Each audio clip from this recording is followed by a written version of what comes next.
राधे सभी गुरु भक्तों को स्वागत है आपके अपने चैनल परम गुरु की वाणी पर। आज के एकांतिक वार्तालाप एवं दर्शन में हम अपने व्यवहारिक जीवन के जो प्रश्न होते हैं उनके संशयों को दूर करने के लिए श्री परम गुरु प्रेमानंद महाराज जी द्वारा अपने उत्तरों को प्राप्त करेंगे, अपने संशयों को दूर करेंगे।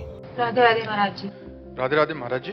महाराज जी, विवाह के बाद एक स्त्री का जीवन कैसा होना चाहिए जिससे वो प्रतिकूलता और अनुकूलता में सामान्य रहकर एक सुख शांति पूर्वक अपना वैवाहिक जीवन व्यतीत कर सके, और एक स्त्री को अपने जीवन में क्या क्या सावधानी रखनी चाहिए जिसका घर परिवार उससे सुखी रहे? पहली बात है कि नींव ही खराब हो रही बच्चा, तो हम क्या उपदेश करें? जो गर्लफ्रेंड बॉयफ्रेंड ये चरित्र दूषित हो रहे हैं, तो घर परिवार चलाने के लिए जो हमें धर्म पूर्वक पवित्रता चाहिए वो तो पहले ही नष्ट हो जाती है। आज का जो समय है बच्चा, अब हम ये नहीं कहते कि नहीं होंगी या नहीं होंगे, ऐसे बच्चे बच्चियां होंगी जो पवित्र होंगे, लेकिन मुश्किल है, मुश्किल। तो सबसे पहली बात, चरित्र पवित्र होना चाहिए। अब यहीं से नींव बर्बाद हो जाती है। और दूसरी बात, भगवत आराधना होनी चाहिए। अगर भगवत आराधना और चरित्र पवित्र है और अपने पति को भगवान के रूप में देखती है, तो उसका जीवन परम मंगलमय रहेगा। क्योंकि अपने भगवान की जैसे प्रसन्नता के लिए हम चराचर जगत की सेवा करते हैं, ऐसे भगवान पति उनकी प्रसन्नता के लिए सास ससुर की सेवा, उनके भाई की सेवा, उनकी बहन की सेवा, नम्रता पूर्वक धैर्य पूर्वक रहना, वचन विचार करके बोलना और भगवान नाम स्मरण करते रहना, जिससे हर प्रतिकूलता को सहने की सामर्थ्य आ जाए। अपने पति के सिवा उत्तम के बस असमन माही, सपने हूं आन पुरुष जग नाही। स्वप्न में भी कोई और पुरुष भी है, ऐसी भावना ही ना हो, केवल पुरुष भाव अपने पति में ही हो। फिर मध्यम परपति देखे कैसे, भ्राता पिता पुत्र निज जैसे। जो दूसरी कोटि की पतिव्रता है वो समान वाले को भाई, बड़े वाले को पिता, छोटे वाले को पुत्र के समान कभी पुरुष रूप में काम भाव से वो देख ही नहीं सकती है। तो अपने को चाहिए कि हम हमारे यही जवान रुक जाती है कि जब नींव ही खराब है तो क्या उपदेश करे। कोई विरला ही ऐसा होगा जो अपने चरित्र को बचावे। हमको एक सिद्धांत सुनाया गया था कि धन नष्ट हुआ तो कुछ नहीं नष्ट हुआ, स्वास्थ्य नष्ट हुआ तो कुछ नष्ट हुआ, और चरित्र नष्ट हुआ तो सब कुछ नष्ट हो गया है। अब उल्टा है, तो चरित्रवान ही चाहे पुरुष हो चाहे स्त्री हो, वही सदगृहस्थ है जो चरित्रवान है, जिसका चरित्र पवित्र है और सदग्रंथों का स्वाध्याय करे। जैसे रामचरितमानस है, भागवत है, अपने घर में बैठ करके 10-20 मिनट 30 मिनट कुछ कीर्तन करे, ठाकुर जी की आरती पूजा करे, परिवार की सेवा करे, पति की सेवा प्रधानता रखे, ठाकुर जी की दूसरे नंबर में, ठाकुर जी की सेवा दूसरे नंबर में, गृहस्थ जो सदगृहस्थ पत्नी है उसको रखे। अब उसको ऑफिस जाना है, अब ठाकुर जी की आप आरती कर तो रख दो आरती, पहले उसकी रसोई बनाओ, टिफिन लगाओ, उसको पवाओ, उसको जाने दो, फिर बाद में पर्दा खोलो और एकांत में ठाकुर जी की आराधना करो, नाम जप करो। अपने पति को भगवान का स्वरूप समझे, पर पुरुष की तरफ दृष्टि न रखे, और धैर्य पूर्वक पति की प्रसन्नता के लिए सास ससुर की सेवा करे, पति के परिवार के अनुकूल रहे धर्म पूर्वक, तो उसे गृहस्थ में रहते हुए भगवत प्राप्ति हो जाएगी। जो अपने पति को भगवान समझती है वो त्रिकालज्ञ हो जाती है, त्रिकालज्ञ हो जाती है। महाभारत में प्रसंग आया, एक कश्यप नाम के ऋषि थे, वो तपस्या कर रहे थे, तो एक पेड़ में बगुली आके बैठी, ऊपर बीट कर दिया, उन्होंने गुस्सा से देखा वो भस्म हो गई, उनको लगा हम बड़े सिद्ध हो गए। तो एक घर में भिक्षा मांगने के लिए गए, भिक्षाम दे, तो एक देवी निकली, पतिव्रता थी, उन्होंने कहा महाराज कुछ मिनट ठहरो, अभी मैं आई। और उधर दूसरे दरवाजे से उसके पति आ गए, तो पति की अगवानी की, चरण पखारे, बैठाला, थोड़ा जल पिलाया, फिर कहा भगवान आपके घर में संत आए हुए हैं तो उनको हम भिक्षा दे आए। उनका अवश्य अवश्य। तो कुछ फल मूल आदि लेकर के गई, तो नाराज हो गए, इतना विलंब कैसे कर दिया। तो महाराज हमारे पति आए थे, उनके स्वागत में, उनके सम्मान में विलंब हो गया। तो उनका तुम मुझे ऐसे वैसे समझते हो क्या कि हम दरवाजे पर इतनी देर से। बोले महाराज गुस्सा मत हो, हम वो पेड़ की बगुली नहीं है कि तुम ऐसे देखोगे भस्म हो जाएंगे। वो कश्यप जी कांप गए कि ये बात एकांत की हमारे सिवा और कौन जानता है। तो बोले देवी तुम कैसे जान गए? बोले अपने पति की सेवा के प्रभाव से मैं त्रिकालज्ञ हूं, भूत भविष्य वर्तमान तीनों काल का ज्ञान है। पति की सेवा से अनुसुईया जी ने भगवान को 6-6 महीने के बालक बना दिए। 3 भगवान जो अपने ब्रह्मा विष्णु महेश गए, 6-6 पति की सेवा के प्रभाव से यमराज की भी बुद्धि को चक्कर में डाल दिया सावित्री जी ने। बहुत बड़ी महिमा है अपने पति को भगवान समझकर, पर अनुकूलता और प्रतिकूलता को सहने के लिए भगवान का भजन, शास्त्र स्वाध्याय, सत्संग ये नहीं होगा तो प्रतिकूलता में फिर हमें द्वेष हो जाता है। अनुकूलता में तो राग होता है, प्रतिकूलता में द्वेष हो जाता है। राग द्वेष नहीं, प्यार होना चाहिए। प्रेम में देना ही देना है, लेने की भावना नहीं होती, सुख देने की भावना होती प्रेम में।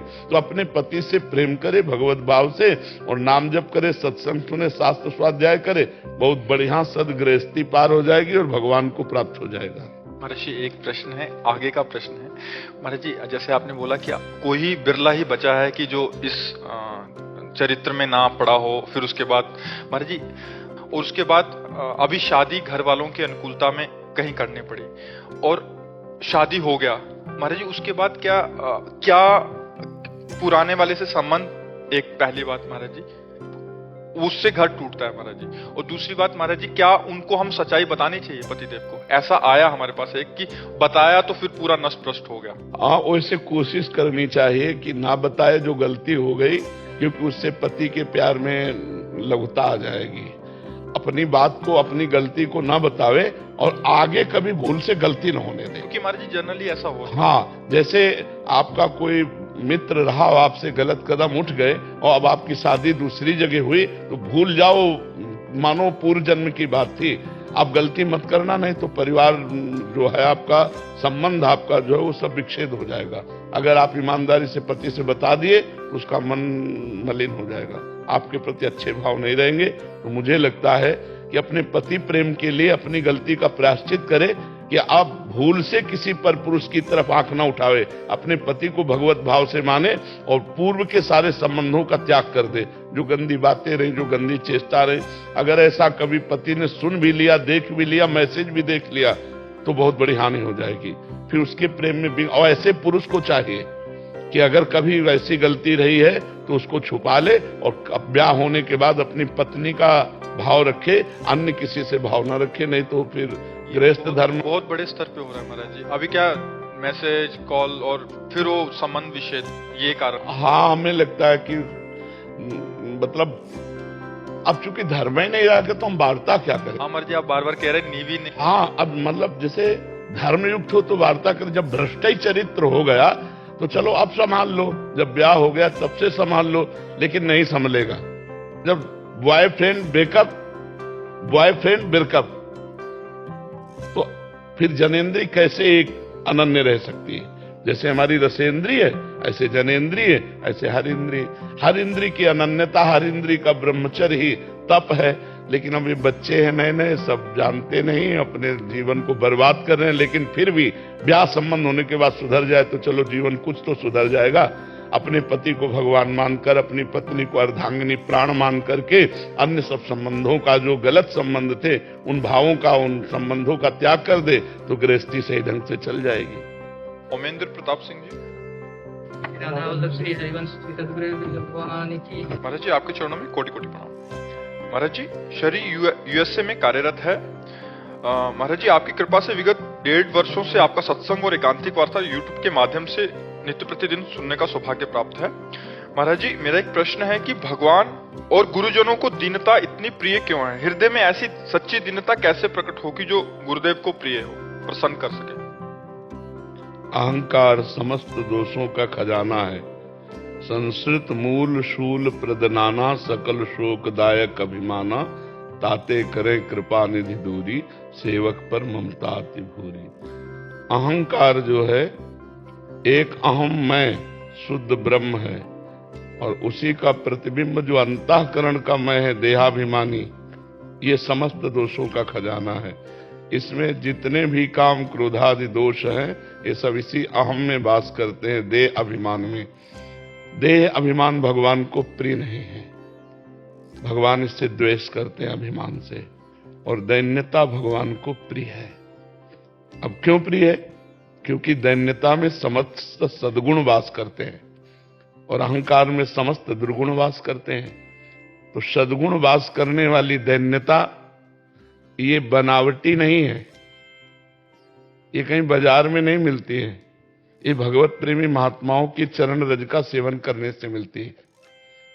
जब हम भगवत प्रेमी महात्माओं का संग करते हैं तो तिनकी संगति रहत जाति कुल मद सब नंसई संतत सेवक सदा भजत जे श्री हरिवंश। जो वृंदावन विलासी श्यामा श्याम की सेवा में रत रसिक महापुरुष हैं, भगवत प्रेमी महात्मा हैं, हरिदास हैं, जब इनकी हम चरण सेवा करते हैं, इनकी आज्ञा में रहते हैं, इनकी चरण रज का सेवन करते हैं, तो हमारे समस्त अहंकार का नाश हो जाता है। क्योंकि भगवान को दैन्यता प्रिय है और वो भक्ति से आती है, और जहां अहंकार होता है वहां भक्ति नहीं रहती। विद्या रूप महत्व कुल धन जौवन अभिमान सठ कंटक देखे जहां राहे न भक्ति निदान, राहे न भक्ति निदान स्वांग सब नगर नारी के विषयन हाथ बिकाए नहीं रिझवन भतारी के। जो विद्या का अहंकार, रूप का अहंकार, धन का अहंकार, जवानी का अहंकार, कुल का अहंकार, जाति का अहंकार आदि आदि आदि, ये बड़े बड़े कांटे हैं। भक्ति महारानी अत्यंत सुकोमल, उसके हृदय में नहीं जाती। और जिसके हृदय में भक्ति नहीं होती, वहां दैन्यता नहीं होती, तो भगवान को प्रिय नहीं होता। वैसे तो भगवान को सब प्रिय है, सब मम प्रिय, सब मम उपजाए, लेकिन भगवान भक्तों को अधिक प्यार करते हैं क्योंकि उनके अंदर अहंकार रहित दैन्यता भगवत प्रीति विराजमान होती है। दैन्यता में समस्त दैवी संपदा होती है, दैन्यता में समस्त भगवान के सद्गुण आ जाते हैं। लोक मंगल, स्वयं का मंगल, सातरति सा लोकांतार्यति, ये दैन्यता भगवत प्रेमी महात्माओं के सेवन से आती है। रहु गणित तपसा न याति न चेज्या न निरूपणाद गृहद्वा न छंदसा नैव जलाग्नि सूर्यो बिना महत्पाद रजोभिषेकम। भगवत प्रेमी महापुरुषों की चरण रज का अभिषेक जब तक नहीं किया जाता, तब तक वो देहाभिमान गलित नहीं होता, दैन्यता नहीं आती। भगवान से प्रार्थना करें कि हमें भगवान के प्रेमी महात्माओं का संग मिले। जब द्रवहि दीन दयालु राघो तो साधु संगति पाइए। साधु संगत से ही देहाभिमान का नाश होता है, साधु संगत से ही दैन्यता आती है, साधु संगत से ही भगवत प्रेम का प्रकाश होता है, साधु संगत से ही भगवान रिझते हैं। इसलिए संत समागम समन लाभ कछुआन, अगर संत समागम मिल गया तो बहुत बड़ा लाभ मिल गया, हमारे हृदय में दैन्यता आ जाएगी। और यही दीन प्यारे वेद पुकारे द्रवो सुश्री भगवाना, भगवान को दीन जन प्रिय। समझ पाए आप? सुभाष चंद्र जी, राधे राधे। महाराज जी राधे राधे, आपके चरणों में कोटि कोटि प्रणाम। महाराज जी, रामायण जी में आता है कि जन्म जन्म मुनि जतन कराही अंत राम कहीं आवत नाही, जबकि भगवत गीता में 9वें अध्याय में भगवान कहते हैं कि यदि कोई अतिशय इसका अर्थ क्या लिया आपने? महाराज जी, मुनि जन जन्म जन्मों तक भगवान का भजन करते हैं, पर कोई पूर्व जन्म के पाप रहे हों, उनको अंत समय में भगवान का नाम कहाँ अर्थ ऐसा कहाँ बन रहा है? जन्म जन्म मुनि जतन कराही अंत राम कही आवत नाही। जन्म जन्म तक अभ्यास करते हैं भगवान के नाम का, और अंत में भगवान का नाम कह के फिर पुनः स्मृति लोक में नहीं आते। क्या यह अर्थ नहीं बनता? जन्म जन्म मुनि जतन कराही अंत राम कही आवत नाही। आवागमन चक्र से छूट जाते हैं। तो ऐसा कैसे हो सकता है कि राम नाम का अभ्यास कर रहा है और जन्म मरण के चक्र में पड़ जाए? ऐसा कैसे हो सकता है? उसका अर्थ ऐसे करो, अंत राम कही आवत नाही, पुनः उनको स्मृति, जन्म मरण से छुटकारा हो जाए। हाँ, ये भाव लो, उसका गलत भाव के ले रहे हो। अजामिल ने अपने पुत्र के निमित्त से नारायण पुकारा तो परम पद का अधिकारी बन गया, और जो नारायण को जान के पुकार रहे हैं उनकी दुर्गति हो जाएगी। और कौन से जन्म का पाप ऐसा है जो भगवान के नाम के उच्चारण मात्र से भस्म ना हो जाए? अरे निहाल हो जाते हैं जो नाम का आश्रय ले लेते हैं, पर विश्वास हो जाए नाम में तो है भगवान की बड़ी विशेष कृपा। जो नाम प्रेमी बन गया, जिसका प्रतिपल नाम चल रहा है, वो जीत गया। भव सिंधु से पार होने की जरूरत नहीं है।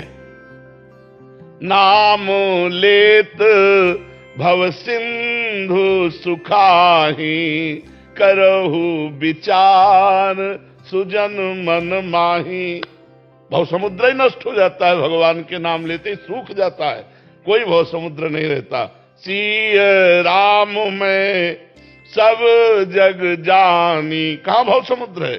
सब सीताराम जी विराजमान है, सब राधे श्याम जी विराजमान है। भव समुद्र तो तब है जो भगवान के नाम से, धाम से, लीला से, गुण से विमुख है, जो भगवान के लीला चरित्रों का श्रवण करता है, नाम जप करता है, उसके लिए भव समुद्र कहां है? वो वर्तमान में जीवन मुक्त महापुरुष हो जाता है जो भगवान के नाम में रत है। बहुत महिमा भगवान के नाम की है, जप करके देखो, निहाल हो जाओगे। ठीक है। हरीश जी, महाराष्ट्र से। राधे राधे गुरु जी। महाराज जी, मुझे भी राधा रानी की सेवा करनी है, खूब नाम जप करना है, पर मुझसे ये नहीं हो पाता। इसकी वजह है कि मेरे मन में बहुत जलन पैदा होती है। जो व्यक्ति राधा नाम की सेवा करता है, नाम जप करता है, मुझे तो आपके शिष्यों से भी जलन होती है, क्योंकि उनको आपके जैसे गुरु मिले, राधा रानी का खूब नाम। जलन नहीं होनी चाहिए, हमको लगन होनी चाहिए। जैसे कोई भजनानंदी संत हो तो हम देखेंगे तो हम क्या करेंगे, उसके चरण रज लेंगे, उसके चरणों की रज लेकर के मनाएंगे कि काश इसके जैसा भजन हमारे भी हृदय में होता। हमारी लालसा बढ़ेगी, हमारे भाव बढ़ेंगे। जलन होना तो ठीक नहीं है। किसी भजनानंदी को, किसी संत को, किसी भगवत सेवी को देखकर उसके चरणों में लौट जाने का मन करे। तुलसी जाके मुख से धोख्यो निकसत राम, ताके पग की पगतली मोरे तन की। जो हरिवंश को नाम सुनावे, तन मन प्राण तासु बलिहारी। जो हरिवंश उपासक सेवे, सदा सेवूं ताके चरण विचारी। ये तो गलत भाव बच्चा नहीं होना चाहिए। इसको मिटाओ और नाम जप करो। और नाम जप करने से जो हृदय में जलन होती है वो पाप का नाश करती है। उसी हृदय को निर्मल करके नाम जप भगवदानंद से भर देता है। इसलिए विश्वास करके नाम जप करो और जितने नाम जापक जन हैं उनके चरणों में प्रणाम करो। ईर्ष्या करने की तो जरूरत ही नहीं है। नहीं, ये जलन वाली बात तो बिल्कुल ठीक नहीं। ये तो संसार में होता है, भक्ति में तो ऐसा, भक्ति में तो जो हमारे प्रभु को भजे वो हमारे प्रभु से भी बढ़कर प्यारे हैं। सातों समोहिमय जग देखा, मोते अधिक संत कर लेखा। भगवान के प्रेमी जनों को देखकर भगवान से भी अधिक भाव उनमें आना चाहिए, ना कि जलन आनी चाहिए। बच्चा क्यों? इसका सुधार करो, ये गलत है। मुश्किल लगता है कि कभी कभी आ ही जाते हैं। नहीं, मुश्किल तो संसार में, भगवान के मार्ग में मुश्किल क्या? जब भगवान हमारे साथ है, हम भगवान के दास हैं, तो हमारे लिए कोई मुश्किल नहीं। मुश्किल संसार में है, मुश्किल शब्द परमार्थ में नहीं है। परमार्थ में सब सहज। जब अनंत कोटि ब्रह्मांडों के अधिष्ठाता सर्वलोक महेश्वर महाबली प्रभु श्री हरि है, तो फिर मुश्किल हमारे लिए कुछ नहीं है। हम भगवान के नाम के आश्रित हैं, भगवान नाम के अधीन हैं। अब हमारे लिए क्या मुश्किल है? हर बात सुलभ हो जाएगी। पहले खूब नाम जप करें, भगवान से प्रार्थना करें, तो फिर ये बात नहीं आएगी कि ईर्ष्या हो या जलन हो किसी से। अर्चना सारस्वत जी, रतनगढ़ से। जय श्री राधे महाराज जी। महाराज जी, जब हमें ज्ञात हो जाए कि हमारे अपनों का व्यवहार हमारे अनुकूल नहीं है और परिस्थितियां भी हमारे नियंत्रण में नहीं है, तब आगे का जीवन कैसे जिएं? यही बातें भगवत प्राप्ति में विचलित कर देती हैं महाराज जी। नहीं, यही बातें भगवत प्राप्ति में बल देती हैं। भगवत प्राप्ति में यही बातें बल देती। उल्टा कैसे सोचोगे? जब हमारा कोई होता है और हमें अनुकूलता मिलती तो भगवत प्राप्ति में बाधा पड़ती है। किसका प्रश्न है? भगवत प्राप्ति में बाधा पड़ती है क्योंकि हमारा प्यार बंटता है। और जब हमें प्रतिकूलता मिलती तब लगता है मेरे प्रभु आपके सिवा मेरा कोई नहीं है। हे श्री जी, आपके सिवा कोई नहीं है। आगे और पीछे जिधर देखती हूँ प्रतिकूलता और विपत्ति दिखाई देती है। हे करुणामयी लाडली, हे ठाकुर जी, अब आप ही मुझे संवारो। इसमें तो बहुत अच्छा है। जब प्रतिकूलता और अपमान और निंदा और तिरस्कार मिलता है तो एक ही रास्ता दिखाई देता है भगवान का। जब अनुकूलता और सम्मान और प्यार मिलता है तो संसार में फंसाव होता है। तो अपने को तो मानना चाहिए भगवान की हमारे ऊपर विशेष कृपा है। और आगे जीवन कैसे कटेगा? पूरे विश्व का भरण पोषण भगवान करते हैं, तो अपने शरणागत का भरण पोषण नहीं करेंगे क्या? आप भगवान की शरण में हो जाइए, वो सबकी व्यवस्था करते हैं। हाँ, बड़े अलौकिक ढंग से व्यवस्था करते हैं। और आप ऐसा न सोचिए कि हमारे जीवन में प्रतिकूलता है तो भगवत प्राप्ति में बाधा है। नहीं, प्रतिकूलता आती ही है भगवत प्राप्ति कराने के लिए। अगर प्रतिकूलता ना हो तो हमारा स्वभाव है, जैसे नाली का कीड़ा नाली में रहना पसंद करेगा, अमृत कुंड में डाला जाए तो उसे बुरा लगेगा। ऐसे हमारा मन संसारिक संबंधों में राजी होगा, भगवान की तरफ जाना नहीं चाहेगा। संसार मृत है, भगवान अमृत हैं। संसार दुखमय है, भगवान आनंदमय है। तो भगवान जब कृपा करते हैं तो संसार में प्रतिकूलता देते हैं। जब हमारे मन को लगता है अब हमारा संसार में कोई नहीं, तो एक रास्ता बचता है, हरिशरणम हरिशरणम ना। आप भगवान का नाम जप करें, भगवान की शरण में रहें। प्रियंका शर्मा जी, जम्मू। राधे राधे। महाराज जी राधे राधे। महाराज जी, हमारे जीवन में एक समय ऐसा भी आता है जब हमें दिल और दिमाग में से किसी एक को चुनना होता है। हमारा दिल कहता है कि हमें निस्वार्थ भाव से अपने से पहले दूसरों की सहायता करनी चाहिए, चाहे उसमें कष्ट भी हो, परंतु हमारा दिमाग कहता है कि पहले अपना हित हो जाए, उसके बाद। वो गलत दिमाग है, दिमाग गलत है। जो पर उपकार की भावना हृदय में, किसका प्रश्न है? जो पर उपकार की भावना हृदय में है वही मंगलमय है, क्योंकि परोपकार की भावना आते ही हमारा कल्याण शुरू हो जाएगा, समझो। और स्वार्थ की भावना आते ही हमारा पतन शुरू हो जाएगा। जितने गलत काम होते हैं सब स्वार्थ में होते हैं, अपने सुख लेने की भावना से। जितने गलत काम होते हैं वो हम सुखी हो जाएंगे इस भावना से होते हैं। और जितनी ऊंचाई अध्यात्म की, हम जगत को सुख प्रदान करें, इसी से होती है। तो हमारा अगर हृदय कहता है दूसरों को सुख प्रदान करें धर्मयुक्त, तो हमें करना चाहिए, दिमाग की बात नहीं माननी चाहिए। दिमाग को कंट्रोल में हृदय के द्वारा रखना चाहिए। जो हृदय है उससे हम दिमाग को कंट्रोल, हमारा हृदय कह रहा गलत है तो अब हम दिमाग जरूर कह रहा है कि कहो, तो हम नहीं मानेंगे। और प्रायः लोग दिमाग की ही बात मान लेते हैं, हृदय की बात को काट देते हैं, इसीलिए फंस जाते हैं। और फिर कहते हैं कि यार मेरे हृदय में तो आया था कि नहीं करना, अब क्या होगा। तो हृदय की बात माननी चाहिए, दिमाग की जो बात हृदय से मिलती है वो माननी चाहिए, जो हृदय के विरुद्ध उसे नहीं माननी चाहिए। गणपत जी राधे राधे। राधे राधे। महाराज जी, महाराज जी, हर मनुष्य जन्म लेता है तो उसका मृत्यु काल भी भगवान निश्चित करते हैं। तो गुरुजी, वो अपने जन्म से मृत्यु तक जो भी कर्म करता है तो उसका जिम्मेदार वो खुद है, या भगवान उसको जो आदतें स्वभाव के साथ भेजते हैं उसके हिसाब से कर्म करते हैं? पूर्व जन्म के स्वभाव के कारण उसकी आदतें होती हैं, उसी की गलती के कारण उसका स्वभाव बनता है। भगवान ने तो जब छोड़ा तो एकदम निर्मल करके छोड़ा। भूमि परत भाट ढाबर पानी, तिम जीवहि मायालट। आकाश से बूंद कैसा आता है? निर्मल आता है। भूमि के स्पर्श से गंदा हो जाता है। तो पहली बार जब सृष्टि में जीव आया तो एकदम निर्मल था। उस जो अपने आचरण करते चला गया वैसे उसका स्वभाव बनता चला गया। भगवान इसमें कहीं नहीं है। पूरी छूट है तुम्हें, चाहे पाप ही पाप करके नरक चले जाओ और चाहे भजन करके भगवान को प्राप्त हो जाओ, चाहे अच्छे पुण्य करके देवलोक चले जाओ, जो चाहो वो कर सकते हो। इतनी छूट भगवान ने दे दी। सब सामग्री है आपके पास, सब सामग्री भगवान की प्राप्त करने की, दुर्गति की, सब सामग्री है आपके पास। अब आपको पता भी है क्या बुरा क्या अच्छा है, ये भी पता है परिणाम इसका अच्छा है या बुरा है। अब आप कर लीजिए। तो हम जो अच्छी जानकारी का प्रयोग नहीं कर पा रहे हैं, बुरी जानकारियों का हमें पूरा अनुभव है कि इससे दुख मिला, अमुक को मिला, अमुक को मिला, पर हम छोड़ नहीं पा रहे। और अच्छी जानकारी को हम प्रयोग नहीं कर पा रहे, उसमें हमें भजन की आवश्यकता है। यदि हमने भजन किया तो अच्छी जानकारी का प्रयोग कर पाएंगे और बुरी जानकारी को हम छोड़ पाएंगे। हमारा जीवन कल्याण में हो जाएगा।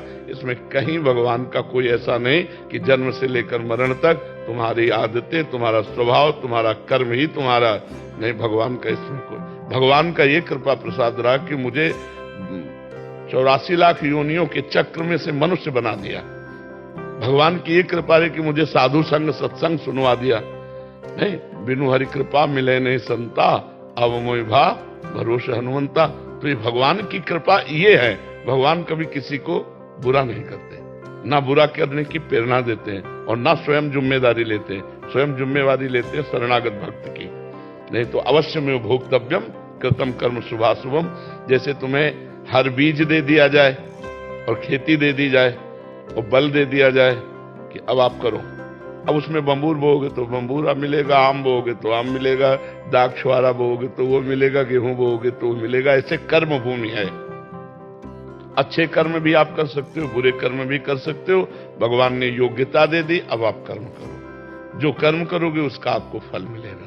भगवान केवल फल दाता है आपके कर्म के अनुसार। और भगवान कभी कभी अहेतुकी कृपा करके लाभ दिला देते हैं।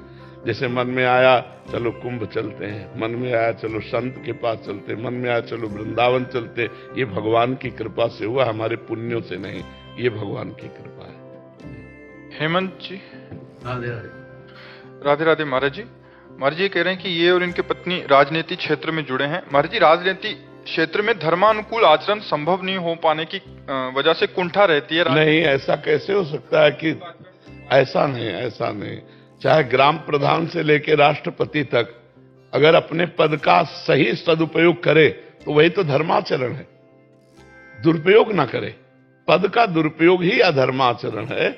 लेकिन पद का सदुपयोग कैसे, पद का सदुपयोग क्यों नहीं हो सकता? दबाव बहुत रहता है बड़े बड़े। हाँ, ये बात आपकी हम मानते हैं कि आप छोटे पद में हैं तो बड़े पद वाले आपके ऊपर, ये बात हम मानते हैं। ये बात हमको इसलिए पता है क्योंकि कई ऑफिसरों ने बताया अन्य डिपार्टमेंट के कि यदि मैं सही चलना भी चाहता हूं तो मेरे से बड़े ऑफिसर मुझे नहीं चलने देते।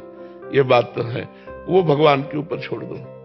जहां तक हो सके आप अपने धर्म का आचरण करो, और जब ऊपर की बात आवे तो सबसे ऊपर तुम अर्जी लगा दो, सबसे ऊपर वाले के अर्जी लगा दो कि देखो प्रभु अभी ऐसा कर रहे हो, अब हमको करना पड़ेगा, और आप देख रहे हो हम स्वेच्छा से नहीं कर रहे, विवश होकर करना पड़ रहा है, तो फिर वहां गुंजाइश हो जाएगी आपके लिए, क्योंकि आप पहले प्रभु से प्रार्थना कर दिए ना, आप ऐसा किया करो। तो महाराज जी पूजा पाठ तो कुछ भी नहीं हो पाती राजनीति के अंदर, मन में ये भी रहता है कि आराधना में बैठे रहे। मुझे लगता है 4 बजे से 6 बजे तक कौन राजनीति करते हो?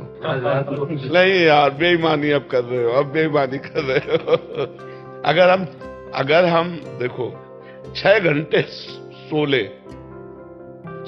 सो ले, 2 घंटे भोजन के दे दिए, 1 घंटे मनोरंजन के दे दिए, 12 घंटे तुम्हें राजनीति के कार्य के दे दिए, कितने बचे? 3 घंटे। 3 घंटे बचे, 3 घंटे भजन करो तो बहुत होता है। भगवान के लिए तो समय नहीं है। हम कह रहे 12 घंटे राजनीति करो, 12 घंटे राजनीति, 6 घंटे आप सो लो तो 12-6, 2 घंटे भोजन में दे दो 20, 1 घंटे मनोरंजन में दे दो 21, बचे कहे 3 घंटे भजन में दे दो। मैंने महाराज जी मन उसमें भी राजनीति कर देता कि अभी सोना चाहिए बहुत। अब बेईमानी वाली बात अलग है। नहीं, ईमानदारी से भगवान ने आपको बहुत समय दिया है जिसमें आप भजन कर सकते हो, तो थोड़ा समय निकालो, प्रातः काल उठ करके नहा धो के थोड़ा भगवान की आराधना की, और दिन भर अपने राजनीति समाज सेवा में लगे रहो, और बीच बीच में राधा राधा बोल लो, क्या परेशानी है? बीच बीच में भगवान का नाम स्मरण कर लो तो तुम्हारा मंगल हो जाएगा। महाराज हनुमान प्रसाद जी पुदार हमारे गांव के। अरे कितने बड़े महापुरुष के तुम गांव के हो। हाँ महाराज जी, हाँ, बहुत बड़े, हाँ बहुत बड़े महापुरुष हैं जी। सुमित तिवारी जी। जय श्री राम जी। जय श्री राम। महाराज जी आप कह रहे हैं कि आप एक समिति चलाते हैं जिसमें राम नाम विश्व बैंक समिति का इनका वो है, और महाराज जी वो हस्तलिखित जो राम नाम उसका पूरा करते हैं। महाराज जी कह रहे हैं कि ये और बहुत बड़े वर्ग को, नई पीढ़ी को इसका हिस्सा बनाना चाहते हैं, और अपने घरों में लोग इसको ऐसा कैसे माहौल बनाएं जो बाल्यकाल से ही भगवत नाम से साथ जुड़ाव हो बच्चों का, ताकि इसके लिए क्या है कि स्वयं पहले हमें जागरूक होना पड़ेगा। जैसे घर गृहस्थी में ना माता पिता को स्वयं, तो बच्चे उसकी नकल करते हैं, जो छोटे बच्चे देखते हैं वही उनके आचरणों में आता है। तो बड़े बुजुर्ग जन जो है, बड़े जन जो है, अगर वो एक एक कॉपी लिखना शुरू करें नाम, और नाम बैंक में जमा करें, और धीरे धीरे बच्चों को भी, ये बहुत उन्नति की बात है, इसमें सबकी उन्नति होगी, और इसमें मन लगता है। माला लेकर के अगर एकाग्रता से जब अपने कोशिश करो तो थोड़ी देर बाद मन भाग जाता है, लेकिन लेखनी में मन लगता है। अगर वो लिखा हुआ नाम अपमानित ना हो, कहीं सम्मान पूर्वक रखा जाए, मतलब अरबों की संख्या में जगह जगह नामों का नाम बैंक है, जहां नाम ब्रह्मावर्त बिठूर में भी थी, तो नाम बैंक बहुत उत्तम बात है। अपनी तरफ से पेन कॉपी बांटते हैं, और जो लोग लिख करके और फिर वहां जमा करते हैं तो उनको प्रोत्साहन मिलता है।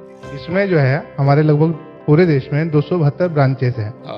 पूरे भारत में से राम नाम का कलेक्शन हमारे पास इकट्ठा होता है हरिद्वार में। और हरिद्वार में इसका हम बहुत बड़ा एक संग्रहालय बनाने जा रहे हैं, जो कि आने वाली पीढ़ी के लिए और जो लिखते आ रहे हैं उन सबके लिए एक प्रेरणा का स्रोत बने। बिल्कुल। उसके साथ साथ जो नई पीढ़ी है या फिर बुजुर्ग व्यक्ति हैं हमारे, जो संस्था से पुराने जुड़े हुए, हाथ पैर काम नहीं करते उनके चलाने के लिए, तो हमने एक मोबाइल ऐप भी ऐसा तैयार किया है